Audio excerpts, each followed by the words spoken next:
സംസ്ഥാനത്തെ പുനഃക്രമീകരിച്ച സ്കൂൾ സമയമാറ്റം ഇന്നു മുതൽ 8 മുതൽ 10 വരെ ക്ലാസുകളിലെ പഠന സമയം ഇന്നു മുതൽ അരമണിക്കൂർ വർദ്ധിക്കും. വെള്ളിയാഴ്ച ഒഴികെയുള്ള ദിവസങ്ങളിൽ രാവിലെ 15 മിനിറ്റും ഉച്ചയ്ക്ക് ശേഷം 15 മിനിറ്റുമാണ് സമയവർദ്ധനവ്. സമസ്തയുടെ എതിർപ്പ് നിലനിൽക്കുന്നതിനിടെയാണ് സമയമാറ്റം. സംസ്ഥാനത്തെ പുനഃക്രമീകരിച്ച സ്കൂൾ സമയമാറ്റം ഇന്നു മുതൽ നിലവിൽ വരികയാണ്. 8 മുതൽ 10 വരെ ക്ലാസുകളിലെ പഠന സമയം ഇന്നു മുതൽ അരമണിക്കൂർ വർദ്ധിക്കും. രാവിലെ 9:45 മുതൽ 4:15 വരെയാണ് പുതിയ സമയക്രമം. ഇതനുസരിച്ച് ക്ലാസുകളുടെ സമയവും ക്രമീകരിച്ചിട്ടുണ്ട്.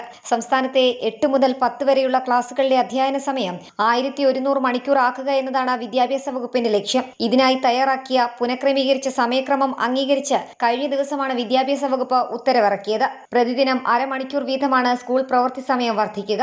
വെള്ളിയാഴ്ച ഒഴികെയുള്ള ദിവസങ്ങളിൽ രാവിലെ 15 മിനിറ്റും ഉച്ചയ്ക്ക് ശേഷം 15 മിനിറ്റുമായാണ് സമയവർദ്ധനവ്. സമസ്തയുടെ എതിർപ്പ് നിലനിൽക്കുന്നതിനിടെയാണ് സമയമാറ്റം നടപ്പിലാക്കുന്നത്. സമസ്ത മുഖ്യമന്ത്രിയോട് തന്നെ നേരിട്ട് ഇക്കാര്യം ആവശ്യപ്പെട്ടിരുന്നുവെങ്കിലും നടപടി ഉണ്ടായിട്ടില്ല. എന്നാൽ തീരുമാനം മാറ്റുന്നത് പ്രായോഗികമല്ലെന്നാണ് വിദ്യാഭ്യാസ വകുപ്പിന്റെ വിലയിരുത്തൽ. അതേസമയം ഒരു മതവിഭാഗത്തിന് മാത്രമായി വെള്ളിയാഴ്ച അധിക സമയ പഠനം ഒഴിവാക്കിയതിലും വിമർശനം ശക്തമാണ്. ജനം, തിരുവനന്തപുരം.